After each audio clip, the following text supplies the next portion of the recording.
गर्मी में गरीब जुगाड़ू बहू का नदी के किनारे ससुराल। लो, फिर से चली गई बिजली। अब करो 2-3 दिन बिजली आने का इंतजार। गर्मियां शुरू होती नहीं कि बिजली भागना पहले शुरू कर देती है। अरे बिजली फिर भी 1-2 दिन में वापस आ जाएगी, लेकिन पानी का क्या करें? इस बार तो जो गांव का कुआं था वो भी आधे से ज्यादा सूख चुका है और गांव में तो नदी भी नहीं है। क्या करें? सारे गंदे कपड़े धोने के लिए पड़े हैं। घर में सिर्फ आधा मटका पानी बचा है। अब इसमें हम लोग पिएंगे क्या, खाना क्या बनाएंगे? हम सबको नहाए हुए भी 2 दिन हो गए हैं। गर्मी में सारा शरीर पसीने से चिपचिपा रहा है। मैं तो खुद परेशान हो गई हूँ। पता है, वो पड़ोस वाली ललिता थी ना, उसने अपने पति के साथ ये गांव छोड़ दिया और कोई दूसरे गांव चली गई। हमारे गांव के कई सारे लोगों ने गांव छोड़कर इधर उधर जाने का फैसला कर लिया है। अरे कल वो मुझे कोमल मिली थी, वो बता रही थी कि वो भी अगले हफ्ते तक ये गांव खाली कर देगी। सब जा रहे हैं इस गांव को छोड़कर, बिजली और पानी की परेशानी को लेकर। तो हम यहाँ क्या कर रहे हैं? आसपास इतने सारे गांव हैं, हम भी किसी गांव में चलते हैं। सही कह रही हो आंचल तुम। आज आ जाने दो हमारे पतियों को काम से। आखिरकार कब तक बिजली और पानी को लेकर परेशान होते रहेंगे? शाम को जैसे ही उनके पति काम से घर लौट आते हैं। क्या हुआ, तुम पांचों का हमारा इंतजार कर रही थी? अभी तक चूल्हा भी नहीं जलाया तुमने? अरे बहुत जोरों की भूख लगी है। चूल्हा जलाकर खाना तो तब बनेगा ना जब घर में पानी होगा। जो थोड़ा बहुत पानी था कुएं का, पानी भी सूख गया है। ऊपर से दोपहर से बिजली भी नहीं आ रही है। ये तो आए दिन की परेशानी है, कुछ नया हो तो बताओ। आप लोगों का क्या है, पूरा दिन तो फैक्ट्री में रहते हो, कम से कम वहाँ बिजली तो आती है। लेकिन हम लोग यहाँ क्या करें? बिना पानी के खाना कैसे बनेगा? कब तक बिजली होते हुए भी लालटेन में गुजारा करना पड़ेगा? गांव में सभी लोग अब इधर उधर जा रहे हैं, हमें भी इस गांव में नहीं रहना। आप लोग हमें कल ही आसपास किसी और गाँव में ले चले जहाँ बिजली न जाती हो और पानी की समस्या भी ना हो। ठीक है, फिर जिस गांव में बिजली नहीं आती है, पानी को लेकर समस्या होती है, उस गांव में गर्मी में रहने का क्या ही फायदा। तुम सभी सारा सामान बांध लेना, हम लोग कल ही आसपास के किसी गांव में चलते हैं। अगले दिन सभी बहुएं सारा सामान और कपड़े बांधकर बच्चों और पतियों के साथ जंगल के रास्ते से होते हुए दूसरे गांव जाने के लिए निकल जाती हैं। कई घंटे तक पैदल चलने के बाद दूसरे गांव के करीब ही जंगल में ये सभी एक पेड़ की छांव के नीचे आराम करने लगते हैं।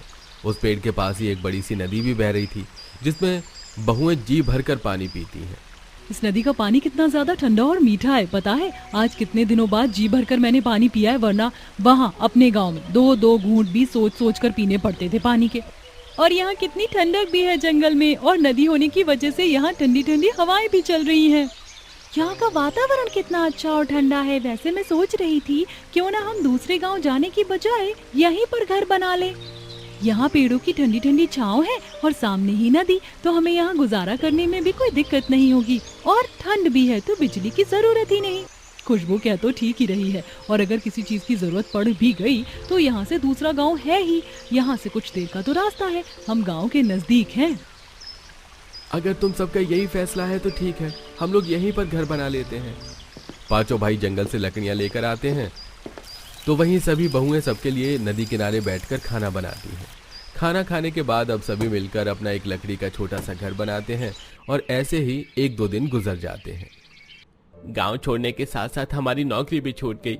यहीं पास के शहर में हम पांचों भाइयों को ट्रक में सामान लोड कर इधर उधर ले जाने का काम मिल गया है, तो अब हम 1-1.5 महीने बाद ही लौटेंगे। ये थोड़े बहुत पैसे रखो, खर्चे के काम आएंगे। थोड़ा संभल कर रहना यहाँ, जैसे ही काम खत्म होगा हम जल्दी आ जाएंगे। पांचों भाई अब अपनी नई नौकरी के लिए शहर चले जाते हैं, तो वहीं अब पांचों बहुएं अपने बच्चों के साथ इस नदी किनारे अपने बसाए हुए ससुराल में रहती हैं। कितने सारे कपड़े पड़े हुए हैं धोने को। वहाँ तो हमारे गांव में हम महीने भर में मुश्किल से 1 से 2 बार ही कपड़े धो पाते थे, पानी की किल्लत की वजह से। लेकिन अब यहाँ देखो, रोज कपड़े धो सकते हैं। और नहीं तो क्या, मैं तो आज भी उन दिनों को नहीं भूल सकती। सारे कपड़े गंदे पड़े हैं। अब ये 3 दिन पुरानी गंदी शर्ट पहनकर फिर से जाऊं क्या फैक्ट्री? अरे मजदूर हूँ, इसका मतलब ये थोड़ी ना है कि गंदी कपड़े पहनकर फैक्ट्री निकल जाऊं हमेशा। अरे घर में पानी होगा तब तो धुलेंगे कपड़े। सिर्फ आपके ही नहीं, हम सबके कपड़े भी गंदे पड़े हैं। हम तो खुद 2 दिन से यही गंदी साड़ी पहनकर घूम रहे हैं। अब गर्मी में गाँव में पानी नहीं आता तो इसमें हमारी क्या गलती? अच्छा हुआ हमने यहाँ नदी किनारे अपना ससुराल बसा लिया। चलो अब जल्दी से कपड़ा धोकर नहा लेते हैं, मुझे तो बहुत गर्मी लग रही है। हफ्ते भर के गंदे कपड़े धोने के बाद अब सभी बहुएं और बच्चे नदी के अंदर नहाने लगते हैं। देखो राजू, मेरी नाव तेरे नाव से ज्यादा आगे जा रही है। लगता है इस बार तो मैं ही जीतूंगा। नहीं, इस बार मैं ही जीतूंगा। कितने दिनों के बाद बच्चों के चेहरे पर मुस्कान आई है, वरना तो गर्मी से बेहाल होकर घर के कोने में ही पड़े रहते थे। पता है, ऐसा लग रहा है कि कई महीनों के बाद नहा रही हूँ। बहुत सुकून मिल रहा है नदी के ठंडे पानी में नहाकर, कितना अच्छा महसूस हो रहा है। नाम मेरा खुशबू, और शरीर से कितनी गंदी बदबू आ रही है। हफ्ता भर हो गया नहाए हुए, देखो कैसे पसीना निकल रहा है। अरे अब इस गर्मी में क्या इंसान एक वक्त नहा भी नहीं सकता? ये गांव है, गांव, शहर नहीं जो इधर 24 घंटे पानी आए। सुनने में आया है कि अभी 2 दिन और लगेंगे पानी आने में। इन्हीं पुरानी यादों को याद करते हुए सभी बहू नदी में काफी मस्ती करती हैं और ऐसे ही 1-2 दिन गुजर जाते हैं। अरे आंचल, देखो इस नदी में तो छोटी छोटी मछलियां भी हैं। मैंने तो आज देखी है मछली। मेरा तो कब से मछली खाने का मन कर रहा था, पता नहीं यहीं पास वाले गांव में मछलियां मिलती भी हैं या नहीं। अब जब नदी में है तो क्यों ना इसके अंदर से ही मछलियां पकड़ लेते हैं। आंचल नदी में एक बाल्टी की मदद से 5-6 मछलियां पकड़ लेती है और अब दोनों बहुएं मिलकर चूल्हे पर मछली का सालन बनाती हैं। ये मछली का सालन तो काफी ज्यादा बढ़िया बना है, मजा आ गया खाकर। मैं तो सोच रही हूँ कि कल थोड़ी और मछलियाँ पकड़ लेंगे और उनके पकौड़े बनाएंगे। अरे रोशनी, तुम कहाँ खो गई थी? और ये तुम्हारे हाथों में झाड़ू कैसी? मैं तो यहीं जंगल में गई थी, वहाँ पर नारियल के कुछ पेड़ थे, तो नारियल के छिलकों से मैंने ये झाड़ू बना ली। घर वाली झाड़ू तो खराब हो गई थी, तो अब ये झाड़ू सफाई करने के काम आएगी। और तुम्हें पता है जंगल में कितने तरह के फलों के पेड़ हैं। अब जब भी फल खाने का मन करेगा तो जंगल से ही तोड़ ले आएंगे। जब से नदी किनारे हमारा ससुराल बना है तब से हमारी जिंदगी कितनी आसान हो गई है ना। नदी और जंगल के पास ही घर होने की वजह से सभी बहुएं अब आराम से इस गर्मी के मौसम में भी अपने दिन काट रही थी। हर दिन की तरह काम खत्म कर सभी बहुएं नदी किनारे बैठी होती हैं कि तभी रोशनी की नजर नदी किनारे पड़े कुछ रंग बिरंगे पत्थरों पर जाती है। अरे ये पत्थर तो ज्वेलरी बनाने में काम आते हैं। तुम्हें पता है स्कूल टाइम पर जब मैं बाहर गई थी तो वहाँ पर मैंने कई सारी औरतों को इन्हीं पत्थर की ज्वेलरी बेचते हुए देखा था। पता है आजकल ऐसी ज्वेलरी काफी ट्रेंड में चल रही है। अगर हम इन पत्थरों की ज्वेलरी बनाकर बेचें तो हम भी अच्छा पैसा कमा सकते हैं। क्या तुम्हें इन पत्थरों की ज्वेलरी बनाना आता है? अगर आता है तो हमें भी सिखा दो, फिर हम लोग भी ऐसी ज्वेलरी बनाकर बेचेंगे। सभी बहुएं अब नदी किनारे पड़े उन छोटे छोटे रंग बिरंगे पत्थरों को इकट्ठा कर घर ले आती हैं और उनसे छोटे छोटे कान के टॉप, अंगूठी और गले में पहनने वाले लॉकेट बनाती हैं। घर के पास ही नदी होने की वजह से आए दिन नदी में इन सभी बहुओं को छोटी मोटी सीप भी मिल जाया करती थी, जिनका इस्तेमाल भी वो ज्वेलरी बनाने में करती हैं और बाजार ले जाकर बेचती हैं। यार ये ब्रेसलेट तो देखो कितना ज्यादा प्रिटी लग रहा है। मेरी न्यू ड्रेस के साथ काफी अच्छा लगेगा। आप ये वाला ब्रेसलेट दे दीजिए। कुछ घंटे में कई सारे लोग उन सभी बहुओं से काफी तरह तरह की ज्वेलरी खरीदते हैं, जिनमें वो काफी पैसा कमा लेती हैं। ऐसे ही एक दिन, भैया ये फिश टैंक है या सोने का डब्बा जो इतना महंगा बेच रहे हो? 2000 रुपए में कौन लेता है? मेरे पास तो सिर्फ 1000 रुपए, देना है तो इतने में ही दे दो। जिस बाजार में ये सभी बहुएं ज्वेलरी बेचती थी उस बाजार में कई लोग फिश टैंक बेचा करते थे। छोटे छोटे फिश टैंक की कीमत भी 1000-2000 से कम की नहीं थी। तो वहीं अमीर लोग भी अक्सर फिश टैंक खरीदने के लिए आया करते थे, जिसे देख हमारी नदी में भी तो कितनी सारी मछलियां हैं, क्यों ना हम भी मछलियां पकड़कर बेचें? या हर रोज कितने सारे लोग मछलियों को पालने के लिए ले जाते हैं। महक की बात को सभी बहुएं हाँ में हाँ मिलाती हैं और अगले दिन अब ढेर सारी मछलियां पकड़कर एक बाल्टी में रख देती हैं। तो वहीं रोशनी बड़े बड़े प्लास्टिक के डिब्बे लाकर उनमें मछलियों को भरकर अब बाजार में काफी सस्ते दामों पर बेचने लगती हैं। तुम सच कह रही हो, ये फिश टैंक सिर्फ 700 रुपए का है। वो दुकान वाला तो इसके 1200 रुपए बता रहा था। मैं तो ये फिश टैंक ले रही हूँ। हमारे पास और भी कई तरह की मछलियाँ हैं, आप वो भी देख लीजिए, क्या पता और कुछ पसंद आ जाए आपको। और देखिए हमारे पास ज्वेलरी भी है। ये सारी ज्वेलरी नदी में पाए जाने वाले पत्थरों से बनी है। ऐसे ही 1 से 1.5 महीना गुजर जाता है और उन सब के पति काम करके घर आ जाते हैं और अब वो लोग जल्दी शहर के पास ही एक नया घर लेते हैं। लेकिन अब अक्सर हर गर्मियों में वो सभी बहुएं नदी किनारे बने अपने छोटे घर में जाकर रहती हैं और अपने इस काम को भी जारी रखती हैं। हे भगवान, कितनी गर्मी है। अरे ये क्या, ये कैसी दुकान है?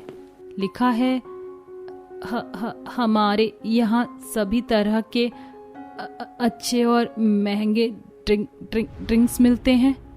लगता है ये कोई नई ड्रिंक्स की दुकान खुली है। जरा देखूं तो कौन कौन से ड्रिंक्स हैं यहाँ। लिखा है मॉकटेल, कॉकटेल, मोजितो। हे भगवान, ये क्या क्या है? वाओ, क्या ड्रिंक्स हैं। ऐसे तो सिर्फ मैं ही अफोर्ड कर सकती हूँ।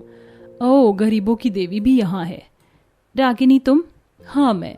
और मुझे देखकर ऐसे चौंक क्यों रही है? यहाँ होना मेरा तो नॉर्मल है, लेकिन आप यहाँ कैसे? मेरा मतलब महंगे ड्रिंक्स की दुकान के बाहर आप खड़ी हुई कुछ अच्छी नहीं लग रही हो। यहाँ पर रहम खाकर फ्री में ड्रिंक्स नहीं दी जाती हैं। अंडरस्टूड? चुप करो रागनी, मैं यहाँ कोई फ्री की ड्रिंक लेने नहीं आई हूँ। मैं तो बस देख रही हूँ कि यहाँ एक नई दुकान खुल गई है। भाभी ज्यादा सफाई मत दो, मैं अच्छे से जानती हूँ आपके जैसे लोगों को।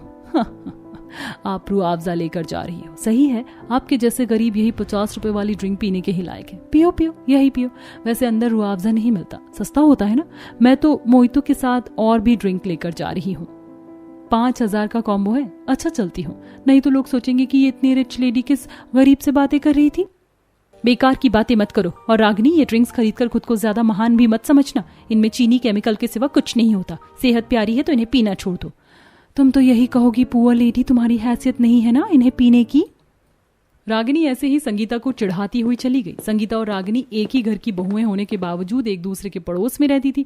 रागिनी के पति का काम अच्छा था तो वहीं संगीता के पति का काम बस ठीक ठाक था, इसीलिए दोनों के हालातों में भी अंतर था। सास कमला अपने छोटे बेटे बहू के साथ रहती थी। रागिनी के चिढ़ाने के बाद संगीता उसकी बातों को इग्नोर करते हुए घर पहुंची, जहां अरे वाह, ये स्ट्रॉबेरी ड्रिंक और मोहितो कौन लाया? कोई भी लाया हो, बड़े जोरों से प्यास लग रही है, एक गिलास पी लेता हूँ। सौरभ ने ऐसे बोलकर रागिनी के 5000 की ड्रिंक में से एक ग्लास ड्रिंक पी लिया। अभी वो पी ही रहा था कि तभी पीछे से रागिनी आ गई। ओह गॉड सौरभ, ये आप क्या कर रहे हैं? मेरा मोहितो पी लिया। हाँ तो क्या हो गया, मैंने फ्रिज में रखा हुआ देखा तो ले लिया। क्यों, ये पीने के लिए नहीं था? हाँ ये पीने के लिए ये, लेकिन ये मेरा मोहितो था, मैं इसे अपने लिए लाई थी। क्यों पिया आपने इसको? अरे एक ड्रिंक के ऊपर तुम मुझसे लड़ाई क्यों कर रही हो? मैं सारा दिन ऑफिस में बैठकर तुम्हारे लिए ही मेहनत करता हूँ, और मैंने अगर घर आकर थोड़ा सा ड्रिंक पी भी लिया तो कौन सी बहुत बड़ी बात हो गई। एक ड्रिंक ही तो था, और कौन सा मैंने पूरा पी लिया, बचा हुआ है, तुम ले लो। पता है, ये मैं पूरे 5000 रुपए में लाई थी, लेकिन आप लोगों को अकल थोड़ी है कि किसी चीज को कैसे लेना चाहिए। मुझसे पूछा भी नहीं और नवाब बनकर एक ग्लास इतना महंगा ड्रिंक पी गए।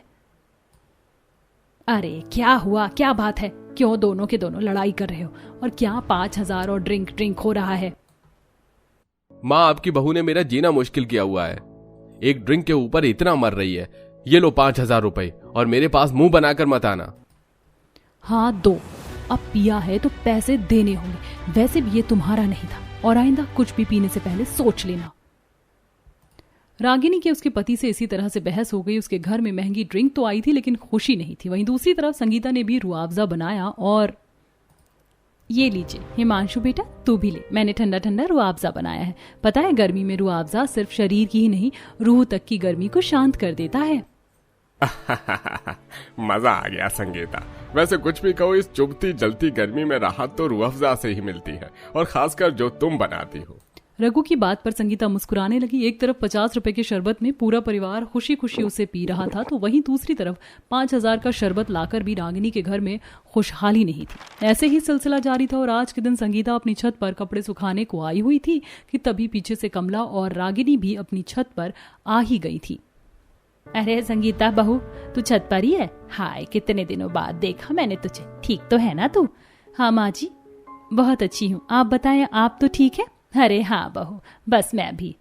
खुलकर बताइए अपनी चहेती बहू को। कहो तो मैं चली जाऊं यहाँ से, जो आप मेरी बुराई कर सको, या फिर आप चली जाओ चहेती बहू के घर, दोनों मेरी बुराई कर लेना। भाभी पिला देना माँ जी को कुछ सस्ता सा, मैं तो नीचे जाकर अपना महंगा ड्रिंक पी रही हूँ। रागिनी, ज्यादा ये बाहर से ड्रिंक मत पिया करो, इनमें केमिकल के सिवा कुछ और नहीं होता। तुम्हें मैंने पहले भी बताया था, तुम समझ रही हो ना? नहीं समझ रही हो। तुम जैसी औरतों को ना मैं अच्छे से जानती हूँ। वो खुद तो अच्छा खा पी नहीं सकती है, तो सोचती है कि दूसरे को भी क्यों खाने पीने दे, क्यों, है ना? लेकिन मैं आपकी बातों में नहीं आऊंगी। जो मेरा दिल करेगा, जैसे दिल करेगा, मैं वैसे पीऊंगी। रागिनी ऐसे ही बोलते हुए नीचे चली गई। उसको देखकर कमला बोली, इसका क्या होगा? बहू तो इसकी बात का बुरा मत मानना, मैं भी नीचे जा रही हूँ, नहीं तो सोचेगी कि हम उसकी बुराई कर रहे थे। ऐसे बोलकर कमला भी नीचे चली गई और संगीता अपने कपड़े फैलाने लगी। ऐसे ही सिलसिला जारी था, और आज के दिन रागिनी के घर मेहमान आए हुए थे। ये लीजिए, इस चुभती जलती गर्मी में आप खुद को ताज़ा रखने के लिए ये ताज़ा मॉकटेल लीजिए। अरे क्या बोल रही हो बहू? मॉकटेल? हम ये अला बला नहीं पीते हैं। क्या बोल रही है बहू? मॉकटेल? हम ये अला बला नहीं पीते हैं। क्या कहा? अला बला? अरे ये कोई अला बला नहीं, बहुत महंगी ड्रिंक है। कितनी भी महंगी हो बहुरानी, लेकिन हम ये सब नहीं पीते। तुमने हमें पानी पिला दिया, काफी है। अच्छा कमला जी, तो संगीता अपने परिवार के साथ बाजू वाले घर में रहने लगी है। चलिए हम उसके यहाँ भी हो आते हैं। मेहमान रागिनी का महंगा ड्रिंक ऐसे ही रखा हुआ छोड़कर संगीता के घर को आ गए, जहां जाने के बाद संगीता ने 50 रुपए के कुछ नींबू से नींबू पानी बनाया और उन्हें पिलाया और मेहमानों की अच्छे से मेहमान नवाजी की। वाह बहू, बस गर्मी में तो ये चीज पीने के लायक है। मेहमानों ने नींबू पानी बड़े ही शौक से पिया और वो वहां से भी चले गए। ऐसे ही सिलसिला जारी था और यही सब चलते चलते अब काफी दिन बीत चुके थे। दिन बढ़ने के साथ साथ गर्मी भी बढ़ने पर ही थी। जहां रागिनी रोजाना ड्रिंक्स पर हजारों रुपए खर्च कर देती थी, वहीं संगीता 50 रुपए में भी सबको मनचाहा ड्रिंक बनाकर पिला देती थी। आज संगीता का परिवार गर्मी की वजह से बाहर बैठकर शिकंजी पी रहा था कि तभी काम से सौरभ लौटा। अरे सौरभ, अरे यहाँ कैसा है तू? ठीक हूँ भैया, और बताओ क्या चल रहा है? ये लो देवर जी, आप भी पियो, ये चीजें गर्मी में शरीर के लिए बहुत अच्छी हैं। शुक्रिया भाभी। अरे वाह, क्या स्वादिष्ट शिकंजी है। वैसे कुछ भी कहो, इस सबसे ज्यादा मजेदार कोई दूसरी चीज हो ही नहीं सकती है। सौरभ ऐसे ही शिकंजी को पीने लगा और 4 बातें करके वो अपने घर में चला गया। उसे बाहर अपने भाई से बात करते हुए रागिनी ने देख लिया था। आ गए आप? ये लीजिए, मैं ये ड्रिंक 5000 रुपए में आज ही लाई हूँ, पी लीजिए, अच्छा है। नहीं नहीं, मुझे नहीं चाहिए ड्रिंक। क्यों? अभी बाहर तो बड़ा हंस हंस कर पी रहे थे। मेरे ड्रिंक से क्या परेशानी है? क्या है रागिनी, तुम क्यों मेरे ऊपर बात सी निगाह रखती हो? सही बात बोल दो तो आपको ये बातें रहती हैं। रागिनी और सौरभ ऐसे ही बहस करने लगते हैं कि तभी रागिनी को उपकाई आती और वो उल्टी करने को भागी। इसे अचानक क्या हो गया? सौरभ भी रागिनी के पीछे गया। आज के बाद से अब हर रोज रागिनी का दिल ऐसे ही घबराया हुआ रहने लगा था। उसका कुछ खाने पीने का भी दिल नहीं करता था।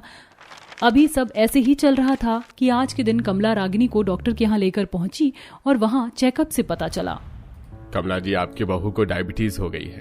ज्यादा शुगर ड्रिंक्स और गर्मी में ज्यादा ठंडी और मीठी चीजें लेने की वजह से 100 में से 10 को ये प्रॉब्लम हो ही जाती है। अब आपको ध्यान रखना है कि ये कोई भी शुगर चीज न ले। अगर ठंडे का दिल करे तो सिर्फ बिना चीनी का नींबू पानी। अगर इन्होंने लगकर परहेज कर लिया तो अब ये डायबिटीज की शुरुआत है, ये ठीक हो जाएगी। डॉक्टर की बात सुनकर रागिनी चौंक गई। अब उसे एहसास भी हो रहा था कि उसकी सास और संगीता ने उसे कितना समझाया था, लेकिन उसने ही किसी की बात को नहीं माना।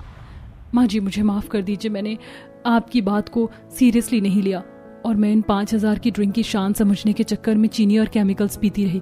समझाया तो मुझे संगीता भाभी ने भी था, लेकिन मेरा बहस वाला दिमाग नहीं समझ पाया। मैं शर्मिंदा हूँ। रागिनी को अब एहसास हो गया था। उसने अब से मन में सोच लिया था कि वो संगीता से भी कोई बैर नहीं रखेगी। उसने जमकर परहेज किया, जिससे कि उसकी डायबिटीज भी सही हो गई और फिर सभी मिलजुल कर खुशी खुशी रहने लगे।